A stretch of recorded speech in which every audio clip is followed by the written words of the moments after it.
Kristen, kemerdekaan orang percaya, ini yang saya mau kita perhatikan pada kesempatan diberkati pagi hari ini. Tema khotbah yang kita perhatikan di depan kita adalah tidak merdeka, percayamu palsu. Ya saudara, jadi kalau orang Kristen tidak merdeka, percayanya itu pasti palsu. Ya, percayanya itu pasti itu bukan percaya sungguh-sungguh, atau percaya yang Alkitab katakan, atau yang Tuhan kehendaki, yang firman Tuhan mau. Saudara, tetapi ya percaya begitu saja. Karena kalau kita di dalam Kristus, itu kebalikannya. Orang Kristen yang sungguh-sungguh di dalam Kristus, itu dia akan mengalami yang namanya kemerdekaan. Tidak ada di dalam kekristenan orang itu setengah-setengah merdeka. Tidak ada.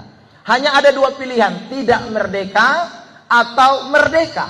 Jadi kalau tidak merdeka berarti percaya kita palsu. Tetapi kalau kita merdeka, percaya kita itu adalah percaya sejati, percaya asli, saudara. Nah, saudara yang terkasih di dalam Tuhan Yesus Kristus, sebelum saya akan menunjukkan ayat-ayat yang berbicara tentang percaya palsu, ya saudara yang terkasih dalam Tuhan, saya mau cerita sedikit tentang lagu yang tadi kita nyanyikan, Ikut Yesus Keputusanku. Atau lagu ini yang dinyanyikan kurang lebih 150 tahun yang lalu di desa, di sebuah desa di India. Saudara yang terkasih dalam Tuhan, orang yang menyanyikan lagu Follow to Jesus atau Ikut Yesus Keputusanku itu bernama Nonseng. Ya, seorang saudaraku Kristen yang waktu itu ada di India. Nah, saudara, India ini adalah orang-orang yang mayoritas tidak kenal Tuhan. Orang India itu mayoritas orang yang tidak percaya kepada Kristus pada waktu itu, ya, tahun sekitar 150 tahun yang lalu. Saudara yang terkasih dalam Tuhan, nah suatu ketika Nonseng ini bersama dengan keluarganya, karena orang satu kampung sudah dengar bahwa mereka ikut Yesus atau mereka mempercayai Yesus dan tidak ikuti lagi penyembahan orang-orang India pada waktu itu. Maka kepala desa di desa itu bersama dengan masyarakat, ya, saudara, mereka berkumpul lalu kemudian datang ke rumah Nonseng. Saudara terkasih dalam Tuhan, waktu sampai di sana mereka bilang begini, lu keluar dulu, ya saudara. Waktu Nonseng keluar, lalu kepala desa itu bersama dengan semua masyarakat berteriak, bunuh dia, ya saudara, bunuh dia. Saudara yang terkasih dalam Tuhan, ya, waktu mereka berteriak bunuh dia, Nonseng ini bingung, kok kenapa, ya saudara. Setelah beberapa saat kepala desa mewakili, ya, para masyarakat itu dan berkata begini, kalau kamu masih mau percaya kepada Kristus, maka hari ini juga anak-anakmu akan kami habisi. Saudara yang terkasih dalam Tuhan. Dan mereka memang sudah pegang benda tajam, parang, senjata semua. Dan mereka memang sudah nekat bahwa keluarga Nonseng ini akan dihabisi, saudara. Saudara yang terkasih di dalam Tuhan. Tetapi jawaban dari Nonseng adalah follow to Jesus. Ikut Yesus keputusanku, kuta ingkar. Waktu Nonseng bilang begitu, maka anak-anaknya detik itu juga, saudara, langsung dibunuh oleh kepala desa dan masyarakat itu, ya, di depan Nonseng, saudara. Tinggal mereka berdua sendiri, suami istri. Saudara terkasih, kepala desa itu kembali tawar, lu masih mau ikut Yesus atau lu mau tinggalkan Yesus? Saudara, kalau lu masih mau ikut Yesus, giliran sekarang adalah lupu istri. Tadi lupu anak-anak, sekarang lupu istri. Saudara terkasih dalam Tuhan, Nonseng bilang, follow to Jesus. Sekali Yesus saya ikut Yesus, kuta ingkar. Saudara terkasih, dan istrinya juga dibunuh di depan dia. Sekarang dia tinggal sendiri, saudara terkasih dalam Tuhan. Dan giliran terakhir, sekarang tinggal lu. Lu masih mau ikut Yesus atau lu mau nasib sama dari ini anak-anak dan lupu istri? Saudara, dia jawab kembali kalimat yang sama. Follow to Jesus. Ikut Yesus, keputusanku kuta ingkar. kuta ingkar. Dan hari itu juga, saudara terkasih dalam Tuhan, Nongseng juga dibunuh. Jadi tidak tersisa satu keluarga, hari itu habis. Tetapi saudara dengar baik-baik, Injil yang sudah ditaburkan, Injil Kristus yang sudah dinyatakan, itu tidak pernah bisa mati oleh siapapun. Injil Kristus itu kalau sudah dinyatakan, tidak bisa dikuburkan, tidak bisa dipendam oleh siapapun. Saudara tahu, sudah lama sekali Nongseng itu meninggal bersama dengan keluarganya. Tapi suatu ketika, saudara, kepala desa itu memberikan suatu pengumuman kepada semua masyarakatnya untuk berkumpul, dan dia mengikrarkan, dia mendeklarasikan bahwa dia sudah percaya kepada Kristus dan meninggalkan kepercayaannya yang lama. Dan saudara, dia minta kepada semua desa itu untuk percaya kepada Kristus, karena tidak ada yang lain yang layak disembah selain Tuhan Allah yang luar biasa itu. Beri tepuk tangan yang terbaik buat Tuhan. Karena itulah lagu kemudian Follow to Jesus itu dikarang. Karena itulah saudara, ada lagu yang sekarang kita nyanyikan, Mengikut Yesus Keputusan. Saya mau bilang begini saudara, Nongseng adalah salah satu dari sekian banyak tokoh-tokoh atau pribadi-pribadi di masa lampau yang memiliki kepercayaan sejati di hadapan Allah. Dan orang yang memiliki kepercayaan sejati, saudara yang terkasih dalam Tuhan, jangankan masalah, jangankan tantangan, parang, pedang, senjata sekalipun tidak akan membuat dia mundur dari Tuhan. Karena dia bukan percaya ecek-ecek. Orang yang dimerdekakan Kristus punya ciri seperti Nongseng dan para tokoh Alkitab yang lain. Ada amin? Saudara yang terkasih dalam Tuhan, kita ini kadang-kadang belum kena sonto kita pun tubuh, baru perasaan sah. Kita berani sekali ambil tindakan untuk tidak ikut Yesus. Belum parang, belum senjata, baru ketemu perasaan sah. Saudara, ini perlu dipertanyakan. Kita pun kepercayaan kepada Kristus ini kepercayaan sejati atau hanya kepercayaan ecek-ecek? Saudara yang terkasih dalam Tuhan, bagaimana kalau kita mengalami seperti yang dialami oleh Nongseng? Yang anak-anaknya dibunuh di depan matanya, tidak sembunyi-sembunyi. Yang depuk istri dibunuh di depan matanya. Masihkah saudara berani mempertahankan Kristus? Saudara yang terkasih dalam Tuhan, atau bangun lari? Saudara, dan saya tahu hari ini memang Tuhan berkenan untuk saya bicara tentang bagian ini, saudara. Karena kan saya tidak pernah bilang sama Pak Yansen untuk menyanyi itu lagu Mengikut Yesus Keputusanku. Saudara yang terkasih dalam Tuhan, dan memang Kristen-Kristen palsu itu sudah ada sejak zaman Alkitab. Percaya yang kelihatan hanya di depan percaya, itu juga sudah ada sejak zaman Alkitab. Lihat beberapa ayat yang saya mau tunjukkan pada pagi hari ini. Saudara, Yohanes 8 ayat 30 terlebih dahulu. Mari kita baca teks ini. Yohanes 8 ayat yang ke-30 di dalam hitungan yang ketiga. 1, 2, 3. Setelah Yesus mengatakan semuanya itu, banyak orang, wih keren, banyak orang percaya kepadanya. Tetapi apakah ini percaya sungguhan? Tidak, saudara, ini bukan percaya sungguhan, ini percaya yang hanya putar balik. Ya, saudara terkasih dalam Tuhan, dari mana kita tahu? Saya tidak kutip ayatnya, tapi nanti saudara baca di ayat 34 Yohanes pasal 8. Mereka ini masih hamba dosa. Nanti di bagian-bagian terakhir baru saya mau kutip itu ayat.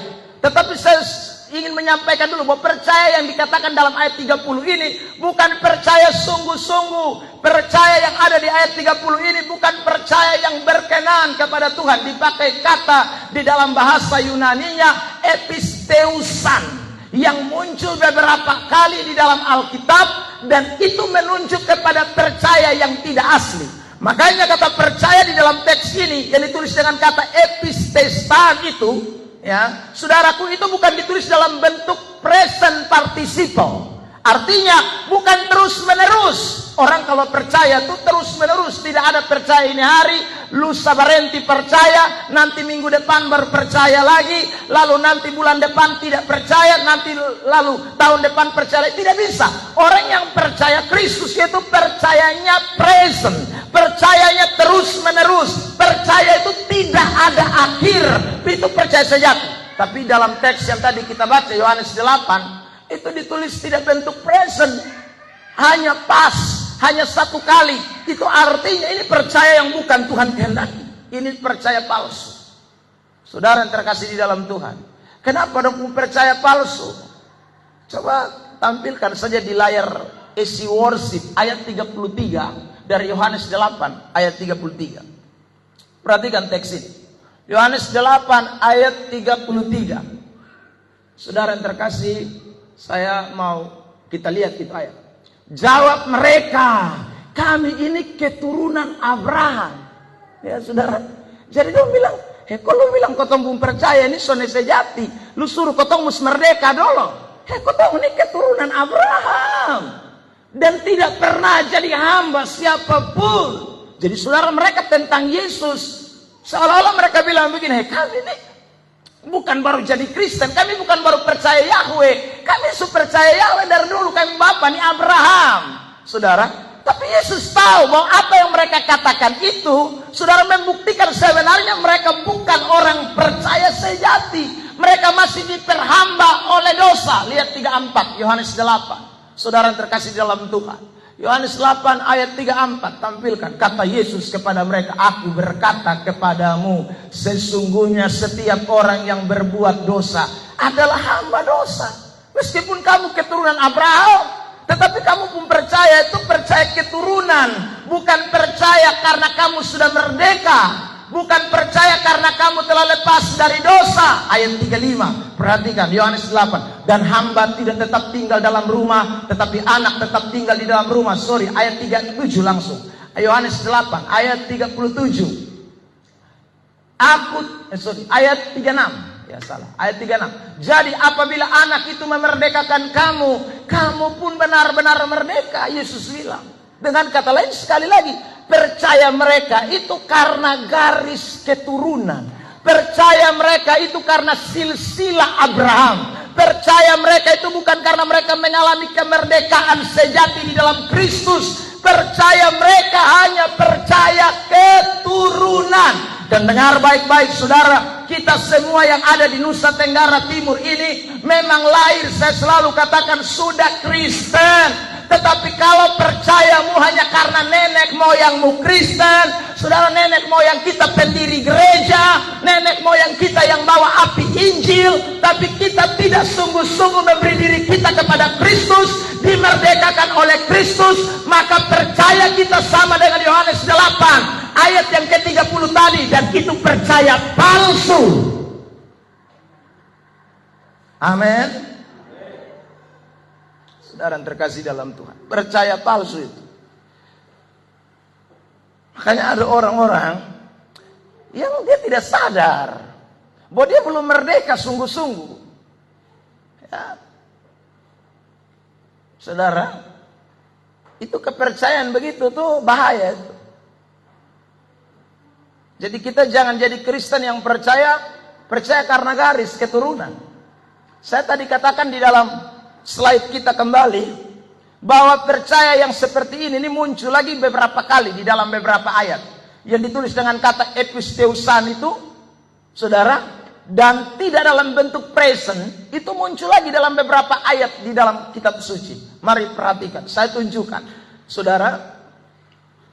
Yang kedua, percaya yang tidak sejati ini kembali muncul di dalam Injil Yohanes pasal yang kedua, ya, ayat 23. Saya bacakan lebih dulu. Dan sementara ia di Yerusalem selama hari raya Paskah, mari kita sambung itu kalimat. 1, 2, 3. Banyak orang percaya dalam namanya, karena mereka telah melihat tanda-tanda yang diadakannya. Jadi ini sekali lagi banyak lagi. Tadi itu banyak juga, tetapi itu percaya keturunan. bukan karena menyerahkan hidupnya untuk dimerdekakan bagi Kristus. Yang satu ini juga begitu. Nanti kita lihat di ayat 24. Mari kita baca. 1, 2, 3. Tetapi Yesus sendiri tidak mempercayakan dirinya kepada mereka karena, saudara lihat dong, percaya Yesus, tetapi Yesus tidak mempercayakan dia pun diri kepada mereka. Itu artinya mereka, saudaraku, di dalam pribadi mereka tidak ada Yesus. Sekalipun mereka mengaku Yesus itu adalah Tuhan, sekalipun mereka melihat Yesus itu, saudaraku, luar biasa, tetapi Yesus tahu mereka siapa.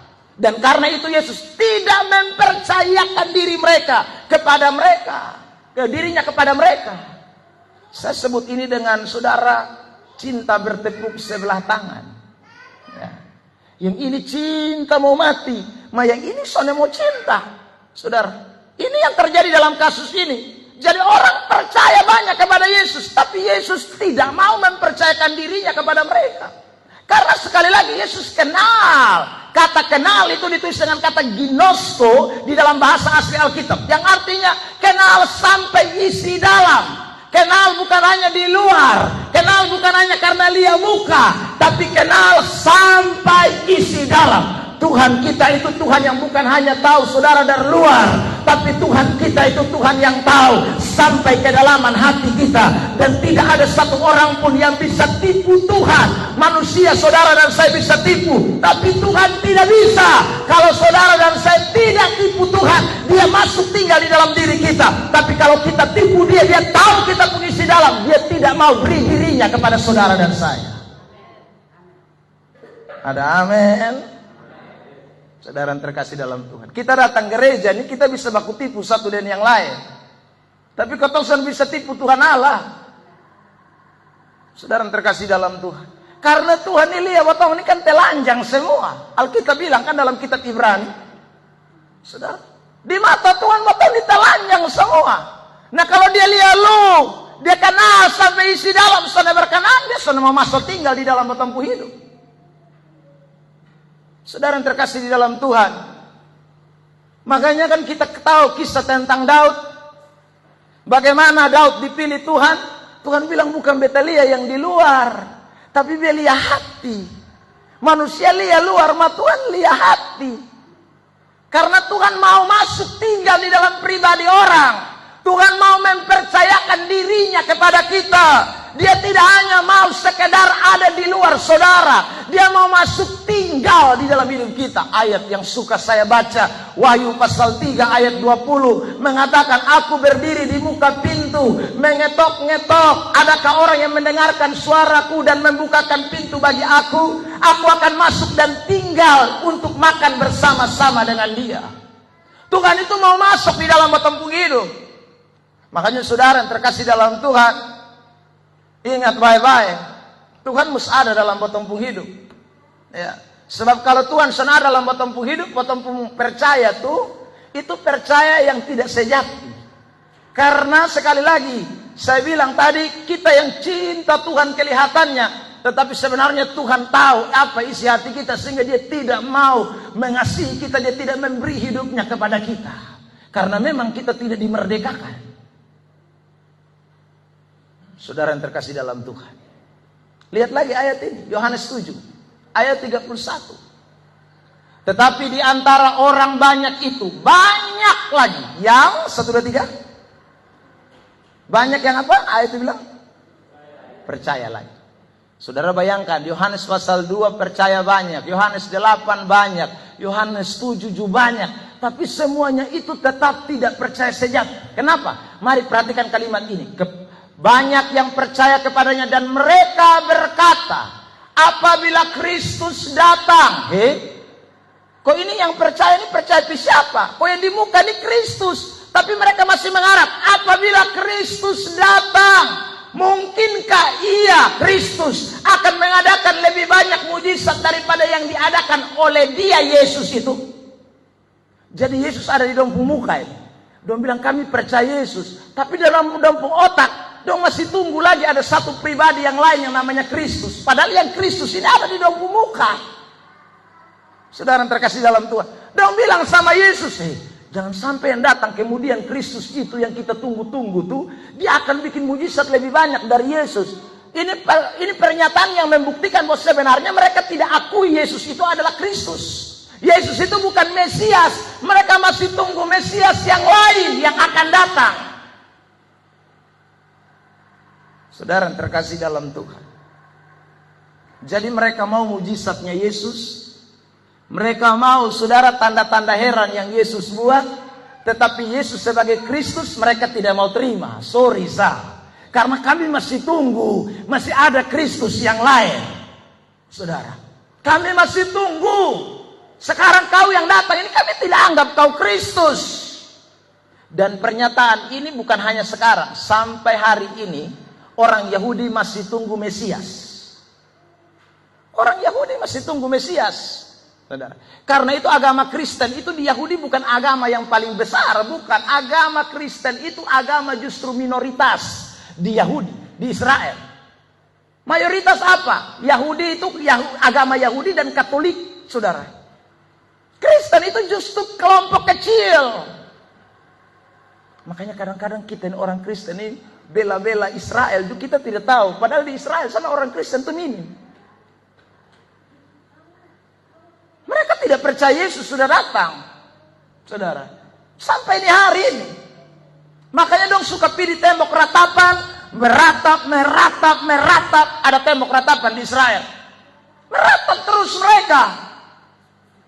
Untuk menanti kapan Mesias datang. Kapan Kristus datang. Karena bagi mereka Yesus bukan Kristus. Saudara terkasih dalam Tuhan. Nah ini percaya yang palsu. Ini percaya yang palsu. Makanya kalau saudara buka video-video pendeta Esra, pendeta Mel, waktu mereka pergi Israel, saudara lihat dong foto tuh di gereja-gereja tuh Katolik semua. Bukan gereja Kristen. Saudara, itu kebanyakan dan juga orang Yahudi, agama Yahudi. Minoritas kita Kristen di sana. Nah saudara yang terkasih dalam Tuhan. Nah jenis percaya begini juga ini tidak benar. Ya. Ini percaya yang tidak sungguh-sungguh. Saudara ini percaya yang sekali lagi percaya palsu. Dalam tema yang saya berikan ini. Lihat lagi Yohanes 12 ayat 42. Kembali kalimat itu dimunculkan di dalam ayat ini. Yohanes 12 ayat yang ke-42. 1, 2, 3. Namun banyak juga di antara pemimpin yang percaya kepadanya, tetapi oleh karena orang-orang Farisi mereka tidak mengakuinya berterus terang, supaya mereka jangan dikucilkan. Ada lagi yang percaya Yesus juga, banyak juga, tetapi dong takut mengakui Yesus. Dong takut. Kenapa? Karena nanti mereka dikucilkan. Dong takut nasib seperti nongseng. Ya saudara. Jadi ada orang-orang Kristen yang model-model begini juga. Ini percaya palsu. Ikut Yesus itu maunya aman terus. Jangan ada yang korek-korek. Kalau ada yang korek-korek dong takut. Makanya dong jaga mati, jaga perasaan, jaga hidup, jaga nyawa. Don't takut. Karena kalau nanti mengaku Yesus, kalau percaya Yesus sungguh-sungguh, kalau ikut Yesus tidak kompromi, nanti orang banyak, nanti kucilkan kita, nanti potong son ada kawan, nanti sapa toe ketong, kalau ketong ada susah. Ada banyak orang Kristen model begini. Dan model begini nih takut sekali dia. Makanya dia suka kompromi dengan dosa. Saudara yang terkasih dalam Tuhan. Karena takut nanti saya dikucilkan. Saudara yang terkasih dalam Tuhan. Siapa yang kucilkan? Itu orang-orang Farisi. Saudara. Jadi memang kalau kita ikut Tuhan sungguh-sungguh nih, Bapak Mama Saudara, tantangan ini bukan sedikit. Ya. Jadi kalau kotong ikut Tuhan karena takut nanti orang lain son dukung kotong, orang lain nanti sone mau ikut kotong, jadi kotong ikut apa saja yang sone baju potong tunduk, bahaya. Itu kita pun percaya palsu. Saudara, orang percaya sejati itu tidak takut. Saudara, Itu sama kayak nongseng itu. Mau mati ini hari mati. Saudara, itu orang Kristen sejati. Makanya saya tidak ada pemberitaan kompromi, saudara. Di mana saja, bukan hanya di negeri. Karena saya tidak melayani untuk takut supaya orang jangan hormati, supaya orang hormati saya. Nanti kalau saya bikin begini, nanti semua orang suka demet. Terserah, saudara. Terserah. Karena beta hidup ini bukan karena uang kolekte. Makanya mesontakuna. Saudara terkasih dalam Tuhan. Mengaku Yesus sana boleh sembunyi-sembunyi. Muka-muka nah. Resiko ada. Orang kucilkan betul. Resiko orang suka betul itu pasti. Jadi kalau orang soya-soya betul, itu kemungkinan besar betul ikut dia mau nah. Kalau betul bertentangan, orang tidak suka. Saudara yang terkasih di dalam Tuhan, itu kebenaran. Ya, jadi ingatlah baik-baik. Jadi Kristen ini jangan Kristen minta maaf pakai ini kata kerbau tusuk hidung. Yang hanya percaya sah, pokoknya ikut Tuhan sah. Tapi sonde berani, merdeka sungguh-sungguh itu sonde berani. Itu percaya pengecut, percaya palsu. Saudara terkasih dalam Tuhan, percaya sejati, jangan takut. Saudara terkasih, ini Alkitab. Jadi saudara lihat, mulai dari pasal 8 ayat 30, pasal 2 ayat 31-32, pasal 7, saudara datang di pasal 12, banyak. Tidak ada kata sedikit tadi, semua banyak. Banyak percaya.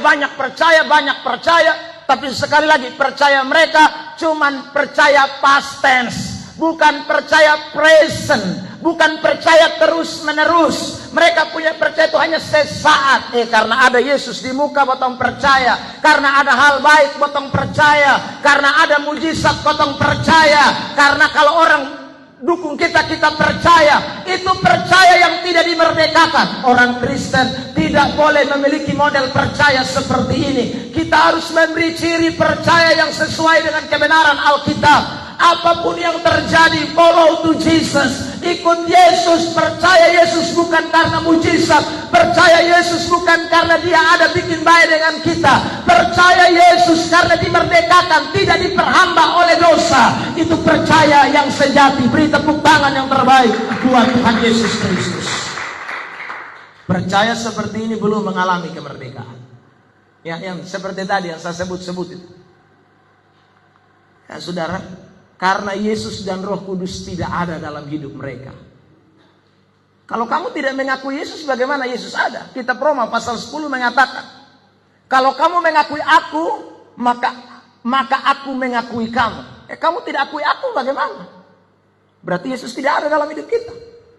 Saudara terkasih dalam Tuhan, bagaimana kita ada menjadi hamba dosa? Yesus itu ada dalam hidup kita, itu tidak mungkin. Saudara yang terkasih dalam Tuhan, Yesus tidak ada, Roh Kudus pun tidak ada dalam hidup kita. Nah, mana mungkin Yesus dan Roh Kudus tidak ada, kita merdeka? Itu impossible. Karena kemerdekaan Kristen itu tidak terjadi karena diri kita. Kemerdekaan Kristen itu tidak terjadi karena usaha kita. Tidak ada orang bisa memerdekakan diri. Ya, tidak ada orang bisa kas bebas dari pun diri, sana ada. Hanya yang bisa kas bebas hanya Yesus dan Roh Kudus.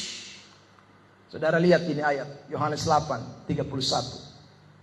Alkitab berkata, maka katanya kepada orang-orang Yahudi yang percaya kepadanya, jikalau kamu tetap dalam firman-Ku, kamu benar-benar adalah murid-Ku. Perhatikan kata firman-Ku, itu bicara tentang pribadi Yesus di ayat 32.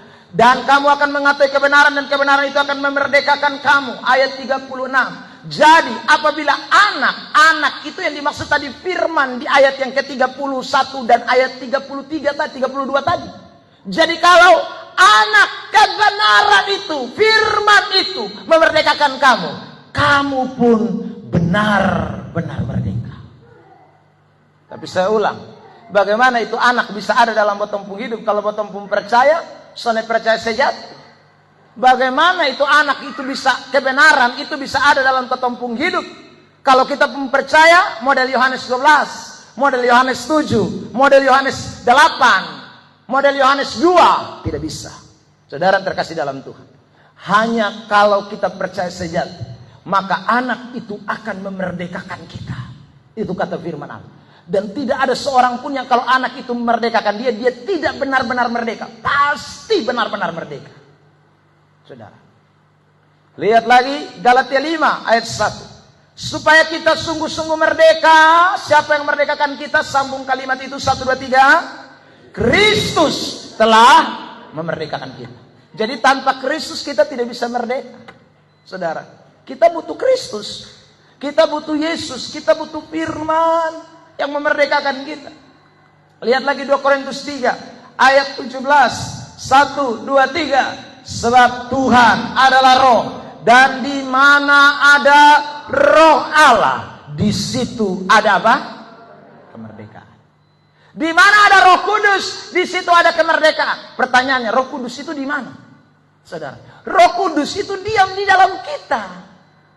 Sesuai dengan 1 Korintus 3 ayat 16. Tubuh, tidak tahukah kamu bahwa tubuhmu itu adalah bait Allah dan Roh Allah diam di dalam kamu?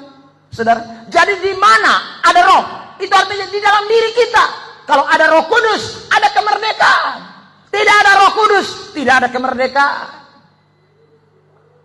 Saudara terkasih di dalam Tuhan. Jadi firman dan Roh Kudus itu bekerja untuk memerdekakan kita. Jadi kalau kita percaya sungguh-sungguh, maka pasti Yesus dan Roh Kudus itu akan masuk tinggal dalam hidup kita. Nah, kalau Yesus itu masuk tinggal dalam hidup kita, itu pasti memberikan kemerdekaan dalam hidup kita. Sehingga tidak ada orang Kristen yang tidak mengalami pembebasan daripada Kristus. Kalau dia tidak, saudaraku, memberikan dirinya kepada Kristus. Tidak mungkin. Adalah sesuatu yang mustahil untuk kita bisa mengalami pembebasan. Kalau tidak karena Kristus. Oh, bukan karena kita keturunan nenek moyang kita Kristen. Saudara, bukan karena papa mama kita pendeta, pendiri gereja, ketua majelis, lalu kemudian turun ke kita otomatis kita merdeka. Tidak bisa.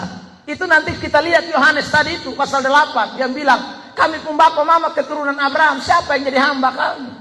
Tidak ada. Kalau Kristus tidak ada dalam hidup kita, tidak akan bisa merdeka.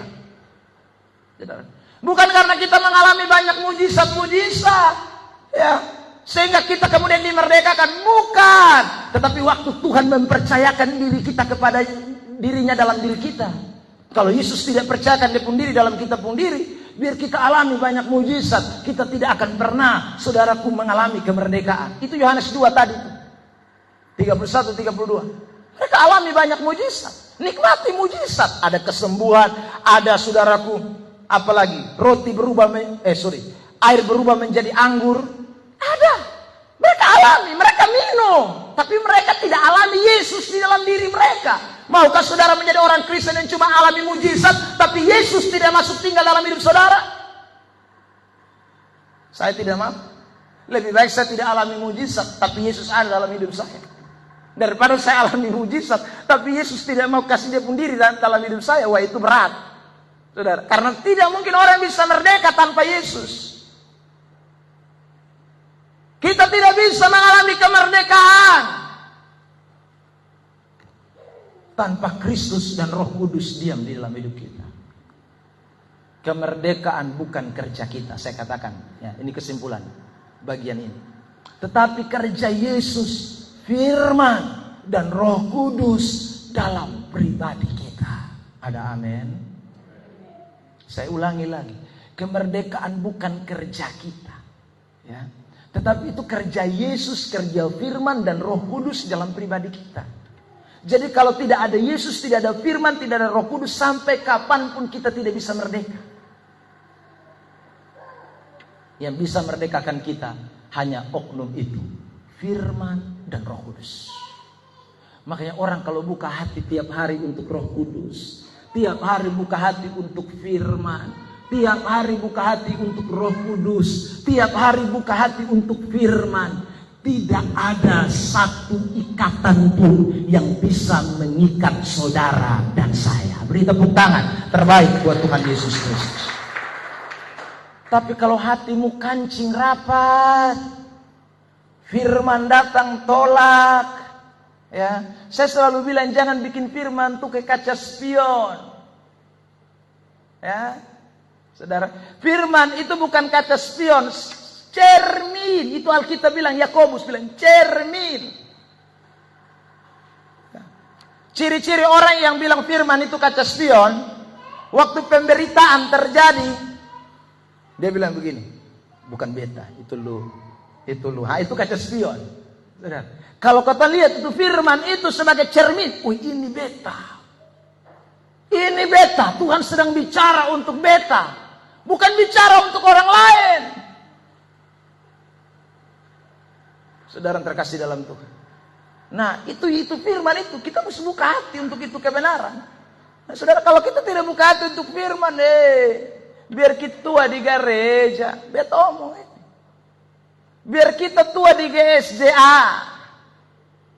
Tidak ada orang bisa merdeka karena organisasi gereja. Saudara dengar baik-baik ini. Tidak ada satu organisasi gereja yang bisa memerdekakan orang. Organisasi gereja cuma alat Tuhan. Saudara, bukan hanya organisasi, tidak ada pendeta manapun yang bisa memerdekakan orang.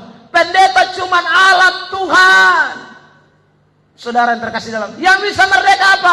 Firman dan Roh Kudus. Saudara tidak usah buka hati buat pendeta yang khotbah, tidak masalah. Tapi jangan buka hati, jangan tutup hatimu terhadap firman yang diberitakan. Saudara boleh tidak buka hati terhadap sebuah organisasi gereja, tapi jangan pernah tidak buka hati untuk Roh Kudus yang bekerja di dalam hidup saudara. Karena kalau tidak, Anda percuma jadi Kristen. Palsu kepercayaan. Saudara terkasih dalam Tuhan. Ya. Karena saudara cuma buka pintu hati buat pendeta tertentu, saudara buka hati hanya untuk orang yang saudara senang, saudara buka hati hanya untuk saudara sekali lagi. Karena saya di gereja sidang jemaat Allah, bukan. Saya mesti buka hati terhadap firman Yesus dan Roh Kudus. Saya percaya saya ditempatkan di gereja sidang jemaat Allah. Tuhan pakai cara-cara gereja sidang jemaat Allah untuk bicara kepada saya, untuk Roh Kudus nyatakan kebenarannya kepada saya. Dan kalau saya terima kebenaran itu, saya dimerdekakan oleh Tuhan. Itu yang harus kita yakini. Saudara terkasih dalam Tuhan, kalau tidak susah. Ya. Nah, karena itu pagi hari ini kita akan bicara saja satu poin. Kita dimerdekakan dari apa saja. Saya punya banyak poin ini. Nanti kita akan, tentu ini seri khotbah. Saya hanya bicara satu saja hari ini. Pertama hari ini, kita harus dimerdekakan dari dosa. Itu ciri.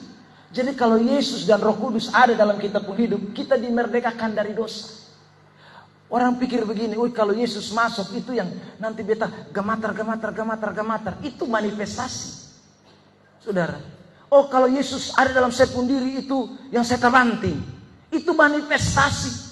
Saudara, yang benar kalau Yesus ada dalam hidup saudara dan Roh Kudus ada dalam hidup saudara itu dimerdekakan dari dosa. Itu ciri yang paling penting. Anda tidak gemetar, Anda tidak rebah, tidak masalah. Yang penting harus dimerdekakan dari dosa. Itu tanda Anda dan saya terima Yesus.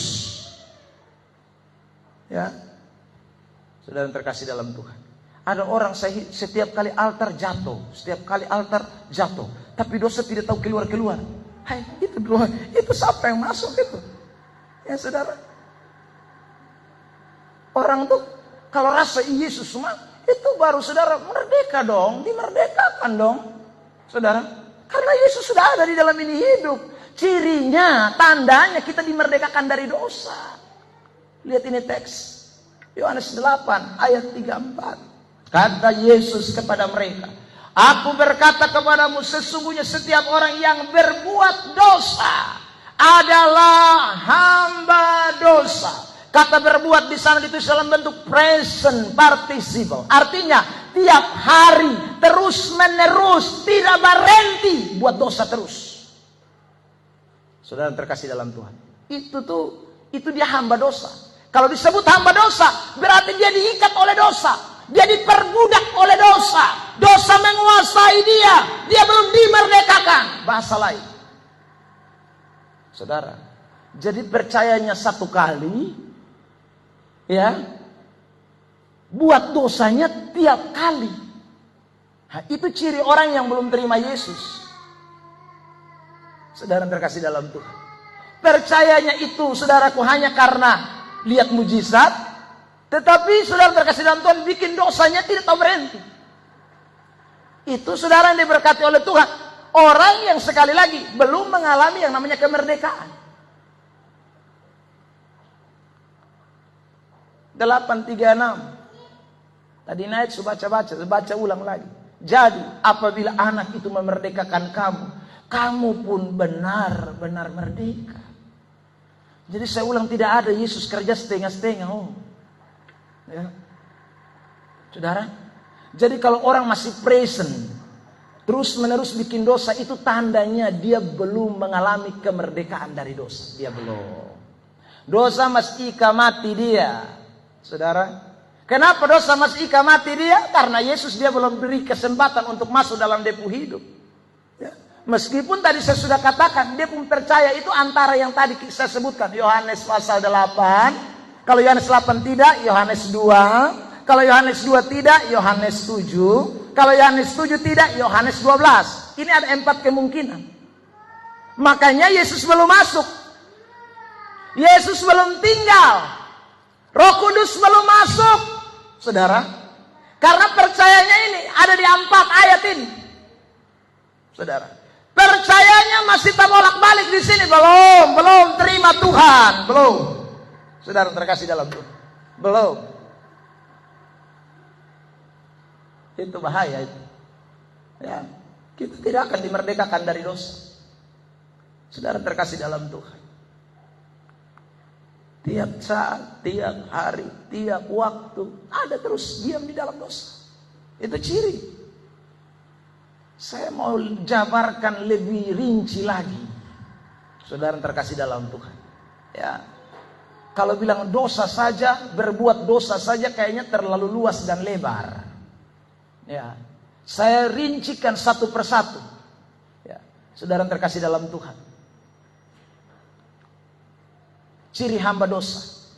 Yang pertama, saudara, saya kasih gambar ini. Ada anak kecil yang kemudian makan nasi yang ada di tanah, kotoran, saudara.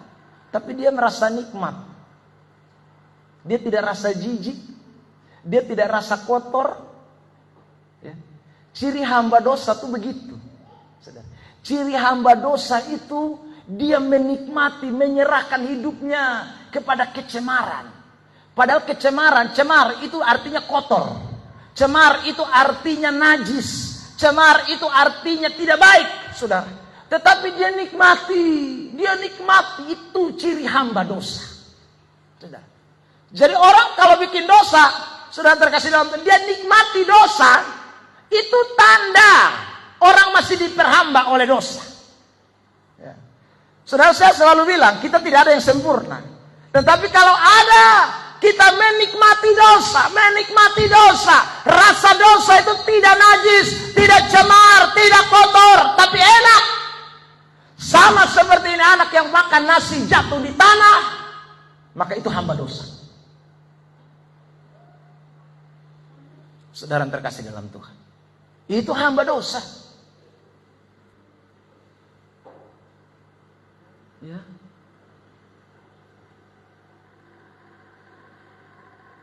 Saya tunjukkan dulu beberapa ayat ini. Roma 6 ayat 19. Mari kita baca teks ini. 1, 2, 3. Aku mengatakan hal ini secara manusia karena kelemahan kamu. Sebab sama seperti kamu telah menyerahkan anggota-anggota tubuhmu menjadi hamba-hamba kecemaran dan kedurhakaan yang membawa kamu kepada kedurhakaan, demikian hal kamu sekarang harus menyerahkan anggota-anggota tubuhmu menjadi hamba kebenaran yang membawa kamu kepada pengudusan. Ini Paulus sedang omong kepada jemaat di Roma, dia bandingkan dengan masa lalu. Dia bilang, dulu kamu belum dimerdekakan dari dosa itu, kamu serahkan kamu anggota-anggota tubuh itu menjadi hamba kecemaran. Sekarang, dia katakan di dalam teks itu, harusnya kamu menyerahkan anggota-anggota tubuh itu menjadi hamba kebenaran. Ya. Sekarang harusnya kamu menikmati kebenaran, itu lebih nikmat. Bukan dosa yang lebih nikmat. Kamu harusnya lebih rindu tubuhmu, anggota-anggota tubuhmu kamu pakai untuk menjadi senjata hamba kebenaran, untuk beroleh pengudusan, bukan hamba kecemaran. Itu kalau orang Kristen dimerdekakan dari dosa. Tapi kalau orang Kristen yang tidak dimerdekakan dari dosa, ya ayat 19 bagian B itu, dia tiap hari serahkan di anggota tubuh terus jadi bagian kecemaran. Karena dia ini menikmati. Makanya saudara, orang Kristen yang tidak dimerdekakan tidak bisa lepas dari dosa persinahan. Tidak bisa. Karena dia sudah nikmati kenikmatan persinahan. Saudara, sudah nikmati. Saudara, dan orang seperti ini tidak bisa lepas kalau bukan Kristus yang masuk tinggal di dalam pribadinya. Dia akan jadi hamba dosa terus. Jadi saudara yang terkasih dalam Tuhan, saya mau sampaikan ini hari, dengar baik-baik. Ya, kalau saudara benar-benar sudah terima Yesus, jangan lagi bermain dengan dosa. Kok nikmat tuh loh. Ya, Pak Pendeta, saya ini senang. Kalau pacaran tuh raba-raba tuh beta rasa lalu enak Bapak. Nah, itu kau hamba kecemaran. Saudara yang terkasih dalam Tuhan. Pendeta, saya ini mau jadi orang Kristen. Ya. Tapi Pak Pendeta, saya ini terlalu nikmat. Aduh Bapak, kalau saya tarik rokoknya, aduh terasa terlalu enak Bapak. Nah, kau hamba kecemaran. Karena kau nikmati. Saudara. Kalau dia bukan hamba kecemaran, begitu orang raba karena dia, jangan. Itu enak, rasa sonde baik. Tapi kalau hamba kecemaran, raba, aku berikan, hamba kecemaran. Dia tambah senang. Itu beda. Saudara yang terkasih dalam Tuhan. Kalau bukan hamba kecemaran, dia tidak mau menikmati dosa. Dia bisa jatuh dalam dosa, tapi dia tidak mau nikmati dosa. Tapi hamba kecemaran, soalnya bisa. Ya. Kalau dia nikmati dosa saat hari itu, rasanya dunia ini terbalik. Tanya orang-orang yang biasa nikmati dosa lalu bertobat. Tanya, kalau saya ngomong ini salah. Saudara biasa pikade. Tiba-tiba puasa tidak pikade. Gelisah. Tanya Bapak Yansen, mantan. Sungguh. Anda tidur di sana nyenyak. Itu mbak-mbak muka dong tabayang tiap hari. Karena menikmati. Saudara yang terkasih dalam orang kalau menikmati dosa, enak. Tidak ada dosa yang tidak bilang tidak enak. Enak. Itu kecemaran tapi dia bilang enak. Sama seperti ini anak. Kita lain, saudara yang terkasih dalam Tuhan bilang ini kotor. Kita lain bilang, ini siapa mau makan persetan dong. Nah itu ketong yang soalnya dia hamba dosa. Tapi dong yang hamba dosa nikmat. Model kayak ini anak pun nafsu makan. Nafsu makan tinggi mau mati. Itulah orang-orang yang jadi hamba kecemaran. Dia nikmati dosa itu dengan kenikmatan. Saudara yang terkasih dalam Tuhan. Ingat itu. Jadi saya ulang semua kita yang ada di ini gereja. Tadi Mama sudah bersaksi. Katanya kita mau keluar supaya kita beda. Sesuai dengan ayat yang Mama tadi kutip 2 Korintus pasal 6 tuh. Ya. Ayat mulai 14 dan seterusnya. Keluarlah kamu dari situ, jangan menjamah apa yang najis, yang kotor. Nah kalau keluar masih bermain model kayak begini, bikin apa? Lalu kalau main begini, saudara terkasih dalam Tuhan, Kira-kira kalau bapak mama kaya raya, lalu anak makan nasi di tanah dengan lahap, campur ado dan tanah, saudara.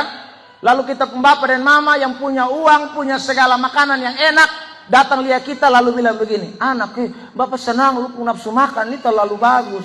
Mama, sendok tambah taruh di lantai kok anak jilat. Ini hanya mama bodong dan bapak gila. Tidak ada. Saudara yang terkasih dalam Tuhan, makanya Tuhan kita itu tidak pernah kasih biar kita anak-anaknya hidup mau nikmati kecemaran. Dia tidak biarkan. Karena dia tidak biarkan. Dia utus bapak-bapak rohani. Dia utus para gembala-gembala. Dia utus para pemberita-pemberita Injil. Supaya kasih tahu lo, wahai dengar. Saudara yang terkasih dalam Tuhan, jam makan itu najis, kotor. Bapak tidak jahat.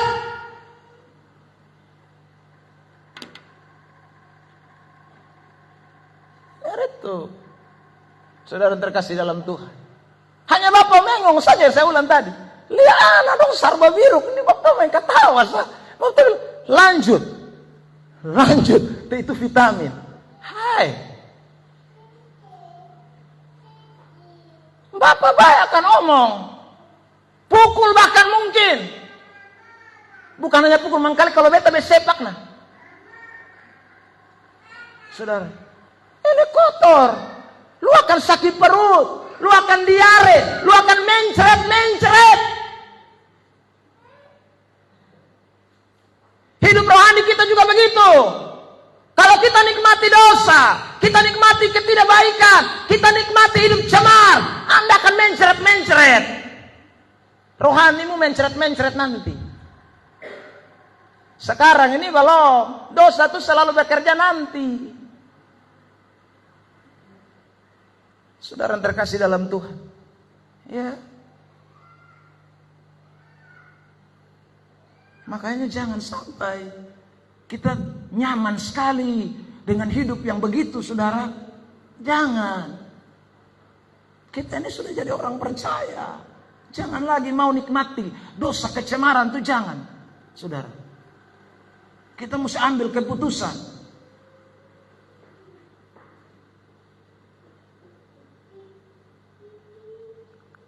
Tapi kalau suka tahu juga tapi san mau yang mau bilang apa? Saya ulang, tidak ada pendeta bisa rubah orang. Yang merdekakan orang bukan pendeta, bukan gereja, Tuhan. Nah kalau lu son mau dengar tuh sama saja dan lu tutup hati buat Tuhan Allah. Nah kalau lu tutup hati buat Tuhan Allah, karenanya, saudara, Tuhan tidak mungkin langsung turun dari langit lalu omong dan lu, son mungkin. Itu berarti kami semua yang jadi pendeta ini pecat buang, tidak ada guna. Karena Tuhan langsung ngomong langsung. Tapi karena kami ini ditempatkan Tuhan, maka harus berguna, pakai, bicara. Nyatakan apa yang Tuhan mau.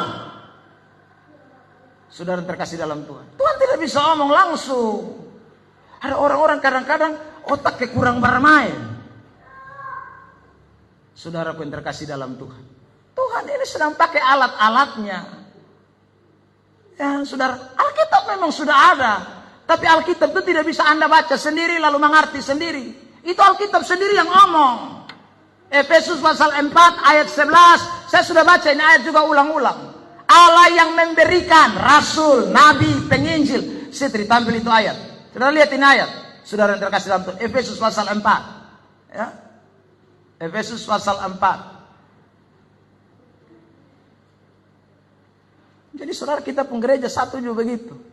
Dulu beritakan Injil luar biasa di radio. Sekarang radio tutup. Karena yang sponsor bilang, jangan pakai itu pendeta lain. Itu pendeta omong hanya ketempun dosa, jahat, ketempun kejahatan. Tak usah kasih dia siaran langsung lain. Sudah terkasih dia, orang nih. Padahal Tuhan pakai orang dong supaya omong kasih tahu lu. Supaya lu jangan bermain di lompor. Tapi orang salah mau suka bermain di lompor. Lihat, Tuhan ini tidak bicara langsung. Tampil itu ayat. Efesus 4 ayat 11. Efesus 4 ayat 11. Dan ialah, ia itu I besar, itu Yesus, Yang memberikan. Siapa yang dia kasih? Rasul-rasul, itu Tuhan yang berikan. Nabi-nabi, itu Tuhan yang berikan. Pemberita-pemberita Injil, itu Tuhan yang berikan. Gembala-gembala, itu Tuhan yang berikan. Pengajar-pengajar, itu Tuhan yang berikan. Saudara yang terkasih dalam Tuhan. Makanya waktu itu Afrika datang ke khotbah, saya duduk dengar.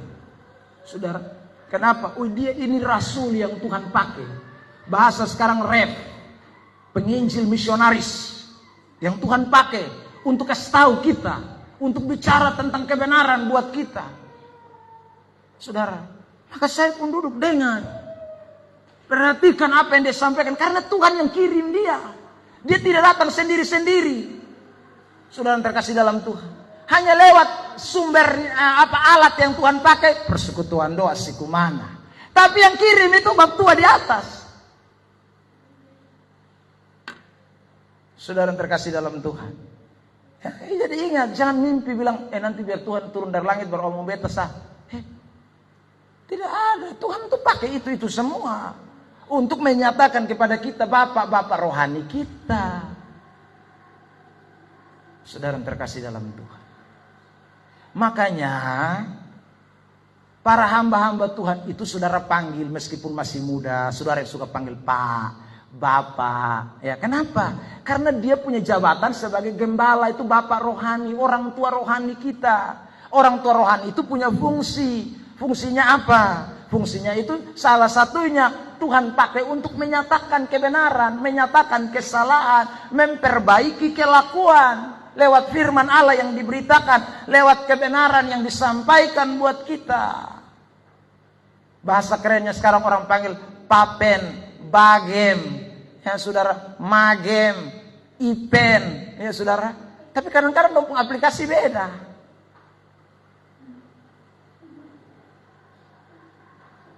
Saudara, kembali. Jadi kecemaran dosa itu jangan dinikmatilah. Ya. Harus sadar bahwa itu tidak baik, itu kotorlah, saudara. Sadar itu. Jangan saya nikmati, jangan saya nikmati, jangan saya nikmati. Saudara, ya, serahkanlah anggota-anggota tubuhmu untuk kebenaran, bukan kecemaran. Ya. Tapi saya ulang lagi, banyak orang tidak mau serahkan anggota tubuhnya bagi kebenaran. Tidak mau.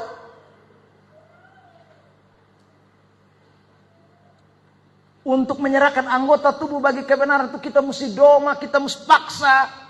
Wih, saudara yang terkasih dalam Tuhan. Padahal untuk benar loh, untuk baik loh, untuk Tuhan loh. Tapi orang tidak mau. Harus desak, harus paksa. Tuh Tuhan. Memang Tuhan itu panjang sabar dan murah hati. Seandainya tidak, tiap minggu ini kita kubur orang santar untung. Tuhan cek. Ya sudah, sebentar lu dengar di Yohani mati, sebentar lu dengar di Nitneo mati. Karena orang sudah mau tunduk menyerahkan hidup kepada Tuhan, susah sekali. Tapi Tuhan tuh kasih kesempatan, peluang. Ya. Ada orang lain tuh kepengen melayani. Ya saudara, memberi hidup kepada Tuhan, tapi sudah dapat kesempatan untuk melayani. Ya saudara. Tidak dapat kesempatan untuk melayani. Tapi ada orang dikasih kesempatan, tidak mau. Dia mau bilang apa? Dia lebih suka menyerahkan hidup pada kecemaran. Lebih suka pada dosa.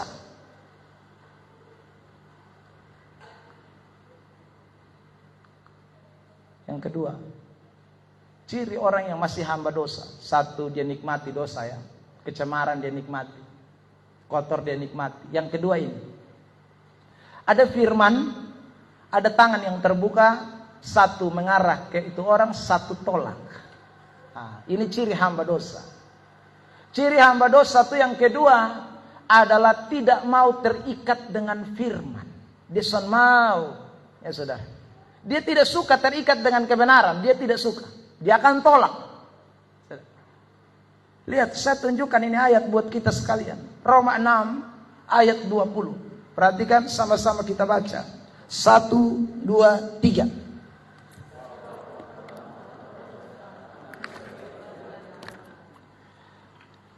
Kamu hamba dosa, bebas dari kebenaran. Jadi saudara, orang yang memperhamba dirinya kepada dosa, itu dia mau supaya kebenaran jangan ikat dia. Dia mau dia bebas. Saya buat apa saja, sana ada yang boleh atur. Termasuk firman Allah jangan atur beta. Nah itu orang hamba dosa. Makanya orang hamba dosa itu, saudara terkasih dalam Tuhan, lu tower dia akan kles kiri kanan. Ya. Karena dia tidak mau, dia diikat kebenaran, dia tidak mau.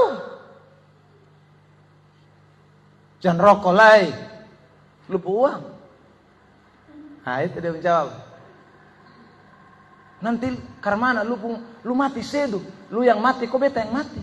Dia menjawab begitu. Saudara, Anda sudah mau. Dia tidak mau terikat, dia mau bebas. Jangan pacaran sembarangan. Nanti kalau lu hamil karmana? Dia jawab, lu yang hamil, kok beta yang hamil. Saudara yang dikasih oleh Tuhan. Orang begini tidak mau dia pun kebebasan dia mau, dia atur sendiri. Ya. Karena dia hamba dosa. Dia tidak mau ada kebenaran yang ikat dia. Dia tidak mau. Saudara terkasih dalam Tuhan, dia tidak akan pernah mau. Kebenaran yang ikat dia itu dia akan anggap itu penjara. Kebenaran yang mengikat dia itu akan membuat dia punya free will, tidak bisa bergerak. Dia merasa bahwa hidup kayak karmanan. Orang seperti ini. Saudara terkasih dalam Tuhan, itu hamba dosa. Jadi kalau saudara dan saya masih punya ciri ini, kita tidak mau terikat dengan kebenaran, kita mau hidup bebas, mau punya free will, kebebasan dalam segala hal, itu kita sebenarnya belum dimerdekakan dari dosa. Belum. Meskipun kita datang gereja, meskipun kita mungkin pelayan Tuhan, tapi kalau kita tidak memberi diri kita diikat oleh firman, diikat oleh kebenaran. Saya ulang, saudara terkasih dalam Tuhan, kita hamba dosa. Saudara terkasih dalam Tuhan, ingat itu. Makanya hamba dosa tuh kita mesti merdeka. Yesus memerdekakan kita supaya kita terikat dengan kebenaran. Supaya tidak ada lagi yang bisa, saudaraku, mengikat hidup kita. Dosa tidak lagi, kebenaran yang mengikat kita. Kebenaran memenjarakan kita. Kita disebut hamba kebenaran. Lihat ayat 17. Sama-sama kita baca. Roma 6. 1, 2, 3. Tetapi syukurlah kepada Allah. Dahulu memang kamu hamba dosa. Tetapi sekarang kamu dengan segenap hati telah. Sekarang beta taat firman Allah. Dulu memang beta beta mau bebas. Dulu memang beta bebas. Saudara terkasih dalam Tuhan, ya. Beta mau tapaleuk, beta mau kaki di atas, kepala di bawah, beta sampai peduli orang, saudara. Tapi itu dulu. Sekarang beta jadi hamba kebenaran. Beta terikat, beta buka hati terhadap pengajaran, mentaati firman Allah, pengajaran, karena saya bukan hamba dosa lagi. Saudara yang terkasih dalam Tuhan,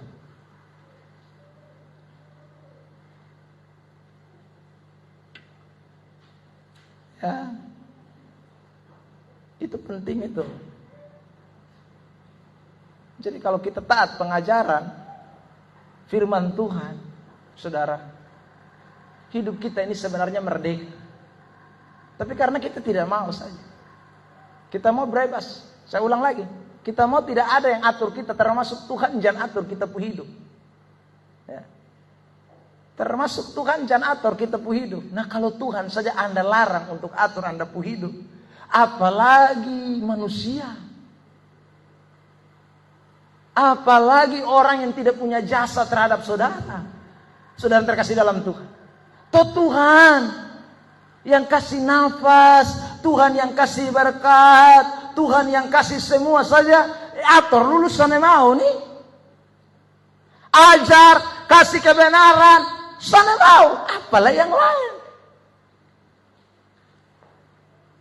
Saudara yang terkasih dalam Tuhan, ya itu susah. Mau bilang menyerah juga, Kita hamba Tuhan disuruh tidak boleh menyerah. Harus terus beritakan kebenaran. Ya. Tapi kalau lihat kondisi orang-orang yang seperti ini, rasa juga hati kebal mau ngomong kebenaran. Sama kayak Yunus tuh. Ya. Yunus itu dia bosan dengan orang Niniwe. Ya. Sudah, kenapa orang Niniwe itu? Karena Niniwe itu orang kepala batu. Bangsa Asyur itu, saudaraku. Bangsa bejat. Makanya waktu Tuhan bilang, Yunus pergi ke Niniwe. Dia sana mau. Dia lebih tapi Tarsis. Mungkin di Tarsis masih ada orang yang mau dengar beta. Yunus mungkin pikir, ya omong apa, buat apa dengan itu manusia kepala batu dong. Makas mati dong, saudara. Tapi Tuhan bilang jangan. Lu mesti pergi. Bahkan saudaraku waktu Yunus lari, saudara, Tuhan bikin itu kapal hampir tenggelam sehingga Yunus mesti dibuang ke dalam laut dan ditelan oleh ikan besar. Hanya demi kepentingan orang-orang yang tidak taat kebenaran itu. Tuhan memberikan second time. Tuhan memberikan waktu kedua, kesempatan kedua buat orang-orang Niniwe. Siapa tahu mereka masih mau buka hati terhadap kebenaran. Mereka mau dengar pengajaran Alkitab. Saudara terkasih dalam Tuhan, dan benar. Waktu Yunus sampai ternyata second time itu, waktu kedua itu diresponi baik oleh orang Niniwe. Mereka semua meresponi Tuhan, berpuasa, bahkan sampai semua binatang, kambing, domba yang mereka punya puasa semua. Saudara, mereka mengakui kesalahan mereka. Saudara yang terkasih dalam Tuhan. Jadi saya ulang lagi, kalau ikut ketemu manusia ini kadang-kadang betul lihat orang yang selalu saja menolak kebenaran, selalu saja tidak mau taat kebenaran. Itu bikin kita kadang-kadang sebagai manusia itu, sudahlah, saudara. Tapi kadang-kadang saudara, Tuhan memberikan second time buat orang-orang itu untuk bisa datang kembali. Makanya pemberitaan tidak boleh kendor, saudaraku. Firman Allah tidak boleh dipertumpul, tidak boleh. Mesti tambah tajam, saudara. Siapa tahu khotbah yang kemarin belum terlalu tajam, ada khotbah yang lebih tajam lagi yang bisa membuat orang kembali kepada Kristus. Kita tidak pernah tahu. Karena yang tahu hanya satu pribadi, Tuhan Allah Sang Pencipta langit dan bumi. Tidak mungkin kita bilang, gereja, KKR tak usah bikin lah. KP tak usah, kok kita bikin sama, seorang sama bahasa. Tapi tidak boleh. Karena masih ada second time, saudara. Nah itu kita tidak boleh lupakan. Tapi kita semua yang hadir pada kesempatan, mari kita berbedalah. Kita jangan tunggu second time. Karena yang namanya second time itu belum tentu ada. Belum tentu, saudara. Ya. Yang namanya kesempatan kedua itu tidak selalu. Kadang-kadang bisa, kadang-kadang tidak. Jadi saudara, jangan mimpi untuk tunggu second time dulu. Kalau saudara sudah dengar kebenaran, mau taat. Kalau saudara sudah dengar firman, buka hati, rela, siap, saudara, supaya kemerdekaan itu memerdekakan kita, supaya kemerdekaan itu membebaskan kita, supaya kita tidak lagi menjadi hamba dosa, supaya kita tidak lagi diperbudak oleh dosa, tetapi kita diperhamba oleh kebenaran. Itu yang Tuhan kehendaki buat saudara dan saya. Jadi jangan lupa ini, saudara. Jadi kalau ciri hamba dosa, satu, nikmati terus dosa. Dua, firman datang son mau dengar, son mau terima, itu hamba dosa dong. Ya. Firman datang tolak, itu hamba dosa. Itu ciri-cirinya. Nah, sekarang kita lihat ciri yang ketiga hamba dosa. Hamba dosa itu seperti ini. Ada seorang yang berdiri di sebelah, lalu sudah lihat tulisan di bawah man, lalu kemudian di sebelah go atau Tuhan, Allah. Man itu saudara ditulis di bawahnya mati. Kita ini mati. Kenapa kita mati? Karena saudara ada jurang yang memisahkan kita dengan Allah. Sementara Allah itu memberikan kehidupan, saudara. Untuk bisa menyeberang kepada Tuhan Allah butuh jembatan. Dan jembatan itu adalah Kristus. Tanpa jembatan itu, tanpa Kristus tidak ada orang bisa sampai kepada Bapa. Sesuai dengan Yohanes 14 ayat yang ke-6. Saudara yang terkasih dalam Tuhan. Nah, hamba dosa Itu dia memiliki hubungan yang terputus. Dia tidak memiliki ikatan hubungan persekutuan dengan Tuhan. Jadi tidak ada jembatan antara dia dengan Allah. Saudara terkasih dalam Tuhan, dia dipisahkan oleh jurang. Dia, saudara pun terkasih dalam Tuhan, membangun fondasi dirinya sendiri. Dan orang seperti ini, dia akan terus hidup di dalam kematian, di dalam dosa. Hubungannya terputus. Saya mau tunjukkan teks ini buat kita sekalian. Yohanes 8 ayat 38.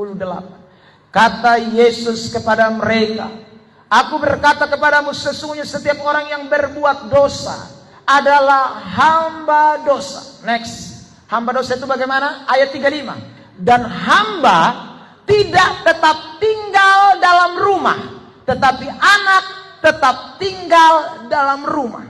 Ini suatu perumpamaan yang Tuhan Yesus berikan. Maksudnya begini, saudara. Kalau ada seorang pembantu di rumah kita, saudara, dia itu bukan masuk di kakak kita. Sekalipun dia tinggal di kita pun rumah, tapi dia tidak masuk di kakak kita. Kenapa dia tidak masuk di kakak kita? Karena dia adalah budak pembantu hamba. Suatu saat kalau dia nikah, suatu saat kalau dia sudah dirasa tidak nyaman, kalau suatu saat dia sudah dapat pekerjaan yang baik, dia pasti akan tinggalkan rumah kita. Itu pembantu. Tetapi anak, ayat itu bilang, tetap tinggal dalam rumah. Saudara yang terkasih dalam Tuhan, kenapa anak tetap tinggal di dalam rumah? Maksudnya begini, saudara, anak itu, hubungan kita dengan anak, bapak dengan anak itu tidak bisa terputus. Tinggal di dalam rumah itu bicara soal persekutuan, soal hubungan, soal keintiman, soal kedekatan anak dengan bapak itu tidak bisa terputus. Jadi kalau saudara orang Kristen yang masih diperbudak dengan dosa, dia cirinya itu hamba. Dia tidak akan selamanya tinggal di dalam rumah. Dia pasti suatu saat akan tinggalkan, suatu saat akan pergi, suatu saat akan lari, suatu saat akan tidak percaya, suatu saat akan tinggalkan, mengkhianati Yesus. Itu hamba. Itu hamba dosa. Saudara terkasih dalam Tuhan, makanya jadilah orang Kristen yang bukan jadi hamba, tetapi jadi anak lah. Ya saudara, jangan mental kita tuh mental hamba.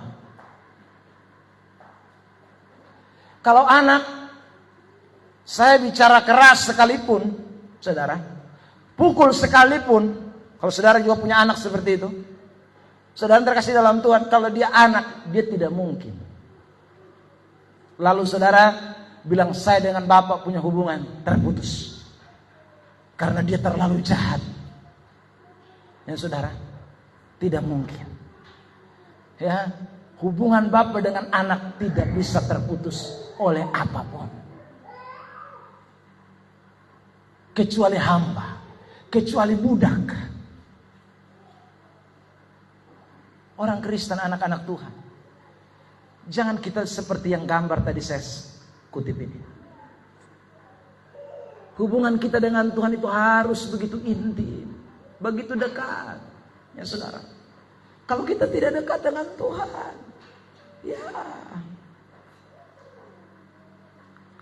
itu karena ada dosa yang membuat kita terpisah. Dosa itu membuat saudara dan saya mempunyai hubungan dengan Tuhan jadi jauh. Dosa itu membuat saudara dan saya punya hubungan tidak dekat. Saudara lihat ini teks ya, Yesaya 59, tampilkan. Yesaya 59 ayat 1 dan ayat 2.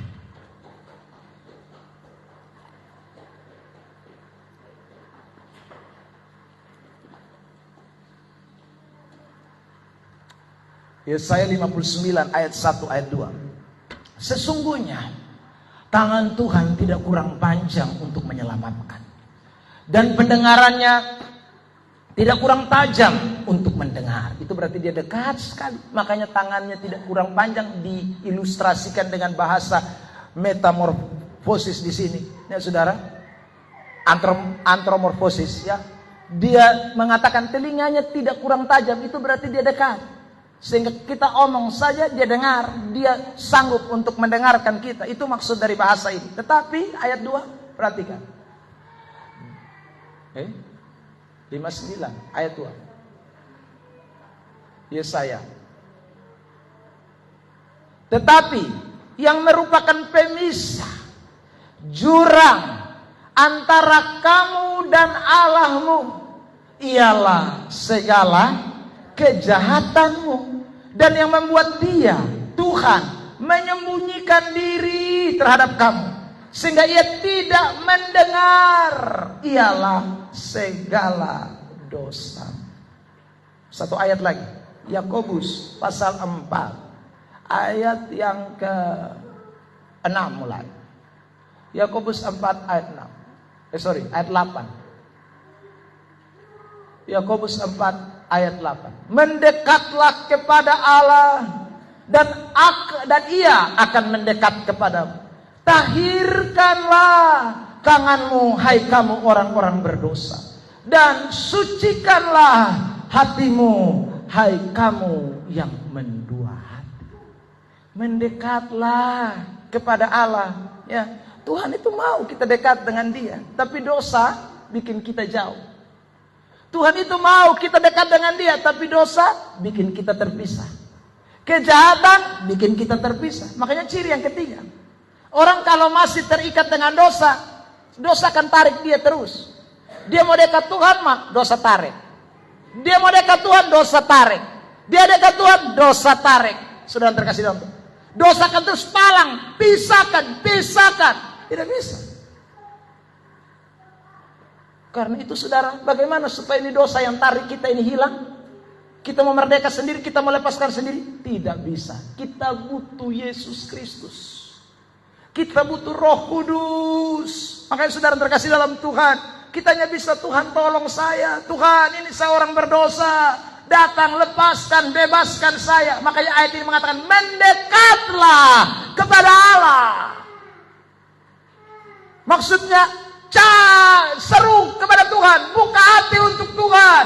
Beri hidup untuk Tuhan. Supaya Tuhan tahirkan tangan kita. Sucikan hati kita ini. Dan kalau dia tahirkan, dia sucikan kita, dia masuk tinggal di dalam hidup kita. Dan kalau dia masuk tinggal di dalam hidup kita, kita akan terikat dengan Bapa di sorga. Dan kalau kita terikat dengan Bapa di sorga, dosa tidak berkuasa atas hidup kita. Ada amin. Gampang kan? Ya saudara.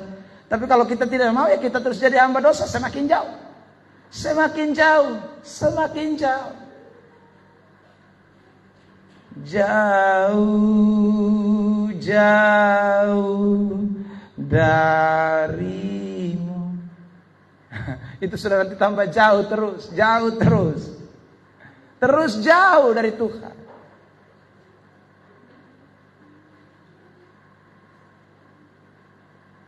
Makanya kalau dosa mendekat itu dalam nama Yesus. Pendeta Gilbert bilang, orang karismatik itu kalau berdoa, ya, kalau usir setan, bukan bilang begini, dalam nama Yesus aku perintahkan setan-setan keluar. Tapi dalam nama Yesus. Manusia saya kaget, apalagi setan, lari memang itu. Ya, itu tuh, saudara terkasih dalam Tuhan. Setan tuh kabur memang. Dia tidak bertahan, angkat kaki memang itu, saudara. Ya. Tapi kalau kita doanya dalam nama Yesus, ya, itu ibaratnya saudara, setan bilang lu doa ti Bapa, beta tetap ada, ya saudara. Setan tuh segera ratak dia, ya. Itu dia bangun tuh lari hilang, saudara.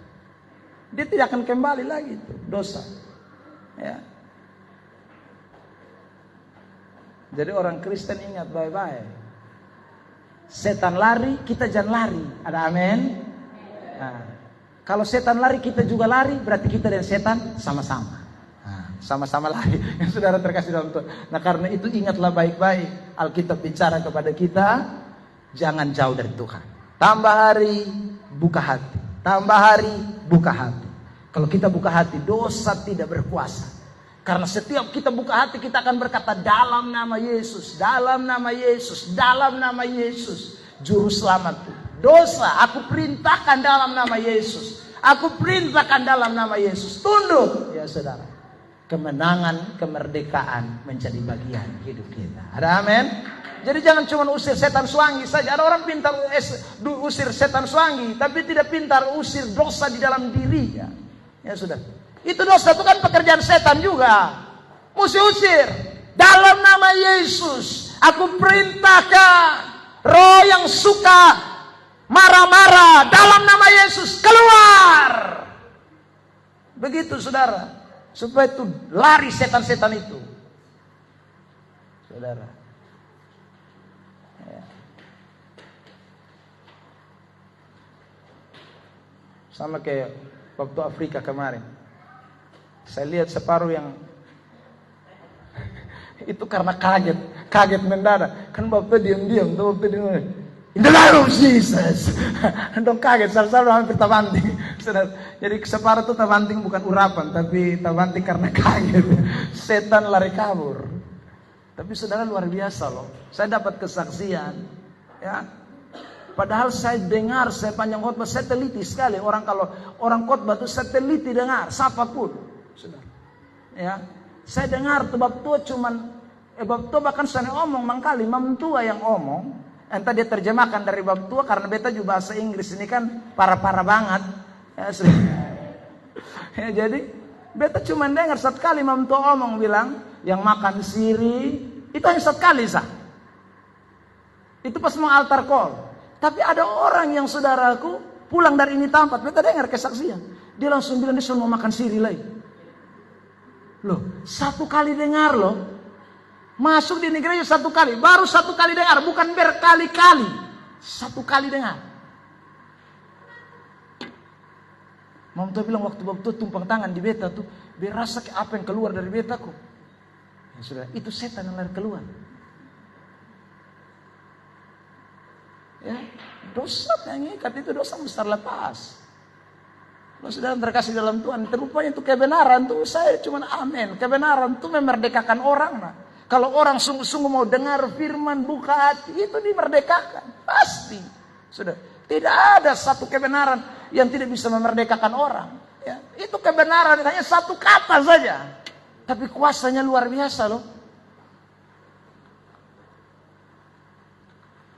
Nah. Lihat ini ayat. Mazmur 1 ayat 5. Sebab itu orang fasik tidak akan tahan dalam penghakiman. Tapi saya tidak mau kalimat itu yang saya garis bawahi. Tidak akan tahan. Begitu pula orang berdosa. Jadi orang kalau tetap tinggal di dalam dosa, dia tidak bisa bertahan dalam perkumpulan orang benar. Tidak bisa. Saudara terkasih dalam Tuhan. Makanya saya selalu bilang begini, dengar baik. Orang kalau keluar dari gereja itu hanya ada dua. Satu, karena memang dia sudah tidak tahan lagi ada di tengah kumpulan orang benar. Dua, karena memang dia sudah tidak tahan lagi ada dalam kumpulan orang berdosa. Hanya itu dua. Saudara. Karena itu memang orang-orang semua najis. Makanya ayat yang tadi Mama Alasi kutip. Keluarlah kamu dari antara orang najis. Dia sudah tidak bisa tahan. Itu sama seperti Sodom dan Gomora, Lot ada di sana. Lot tidak bisa tahan, menderita tiap hari. Karena itu mesti keluar dari Sodom dan Gomora. Saudara, nah, ada kan begitu. Tetapi ada juga yang model kayak begini. Dia tidak bisa tahan karena sekali lagi dia sendiri beda. Orang lain semua respon kebenaran, orang lain semua mau tunduk kepada kebenaran, orang lain semua mau belajar untuk saudaraku melakukan kebenaran. Dia terus tidak mau lakukan kebenaran. Lama kelamaan dia akan bangun lari. Saudara, itu ayat somong. Makanya kita suka bilang, ada banyak yang dipanggil, sedikit yang terpilih. Jadi saya pastikan kita semua jangan masuk kelompok Mazmur 1 ayat 5.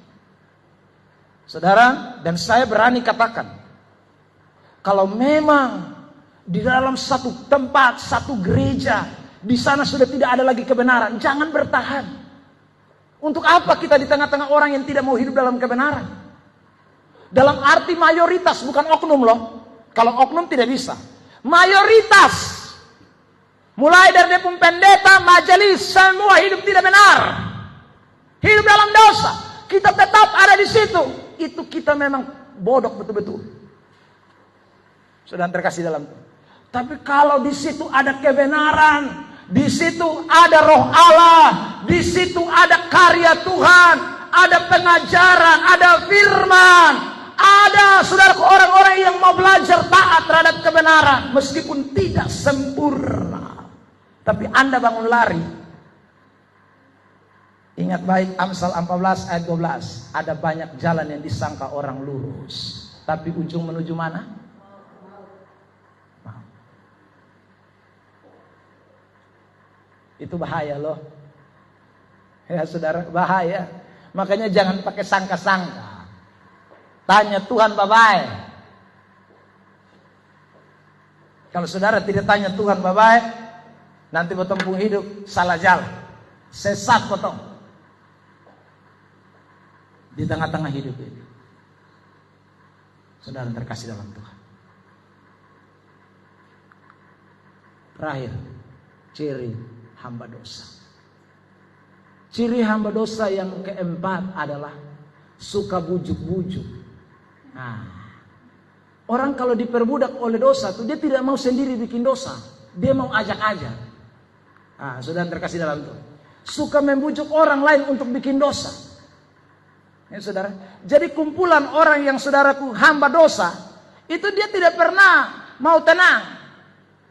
Ya saudaraku, dia kalau sudah diperhamba oleh dosa dia akan cari pengikut. Karena setan itu kan begitu, cari jiwa juga. Ya. Jadi suka membujuk orang untuk berbuat dosa, suka mengajak orang untuk bikin kejahatan, tidak suka membawa orang kepada kebenaran, tapi suka membawa orang kepada ketidakbenaran. Itu ciri orang yang diperhamba oleh dosa.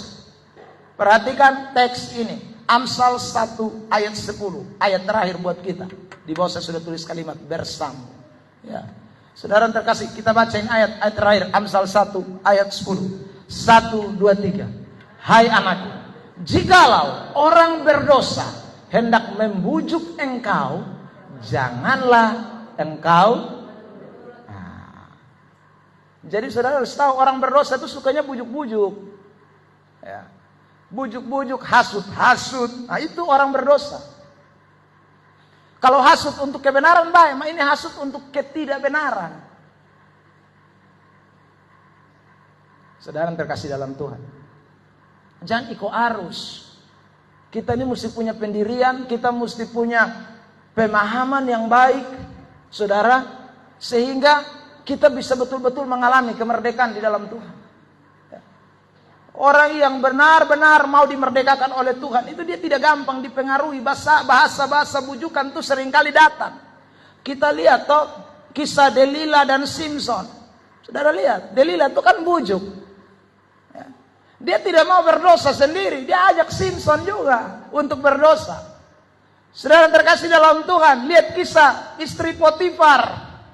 Dia tidak mau saudaraku berdosa sendiri, dia bujuk juga. Ya. Yusuf, dia pakai banyak cara. Saudara lihat Hawa tidak mau berdosa sendiri, dia bujuk Adam supaya sama-sama kita dua telanjang sama-sama. Jangan hanya beta kalau makan buah ini kita makan sama-sama. Itu ciri orang yang diperbudak oleh dosa. Jadi orang diperbudak oleh dosa itu tidak pernah mau berjalan sendiri, dia selalu ajak komplotannya. Dia selalu ajak pengikutnya untuk berjalan dalam ketidakbenaran. Itu saudara terkasih dalam Tuhan. Itu hamba dosa. Ya. Siapa lagi? Orang Farisi, ahli Taurat. Mereka mau tangkap Yesus, toh tidak sendiri dong, bujuk Yudas Iskariot. Saudara terkasih dalam Tuhan. Jadi tidak ada orang saudaraku berdosa itu mau dia hidup dalam ketidakbenaran sendiri. Dia akan cari banyak orang. Dia akan cari banyak orang. Dia akan cari banyak pengikut, saudara. Dia akan cari, tidak akan pernah berhenti. Makanya saudara, promosi buat dosa itu lebih banyak daripada promosi buat kebenaran. Promosi untuk bikin ketidakbenaran itu lebih dibandingkan promosi untuk melakukan kebenaran. Kenapa saya katakan demikian? Saudara coba cek saja di dalam hidup setiap hari. Ya, orang kalau cerita di antara sesama Ya saudara, duduk kumpul-kumpul, yang sedikit sekali yang bicara kebenaran. Lebih banyak itu bicara hal-hal yang menyimpang dari kebenaran. Bicara hal-hal yang sifatnya adalah dosa. Itu yang sering kali terjadi. Karena memang dosa itu sifatnya membujuk orang. Itu hamba dosa. Jadi kalau orang bikin salah, saudara terkasih dalam Tuhan, bujuk kita jangan mau ikut. Kita harus punya pendirian, saudara. Kebenaran di atas kebenaran. Meskipun kadang-kadang tawarannya enak. Kita harus dimerdekakan. Dan hanya Kristus yang bisa memerdekakan kita. Makanya saya ulang di penutup ini. Tiap hari buka hati untuk Roh Kudus. Tiap hari buka hati untuk firman. Tiap hari. Kalau ada firman, kalau ada Roh Kudus dalam hidup ini, maka hidup kita tidak akan diperhamba oleh dosa. Kita tidak bisa nikmati dosa, tidak mungkin, saudara. Hubungan kita dengan firman akan terikat sekali. Kita akan diperhamba oleh kebenaran. Ya, saudara, kita dengan Tuhan akan dekat, semakin dekat, bukan semakin jauh. Dan yang terakhir, saudara, kita tidak akan jadi orang yang gampang dihasut, gampang dibujuk, gampang dipengaruhi oleh orang-orang berdosa. Karena kita berprinsip pada firman Tuhan. Tuhan Yesus memberkati kita dengan kebenarannya. Mari saudara pemain musik maju ke depan.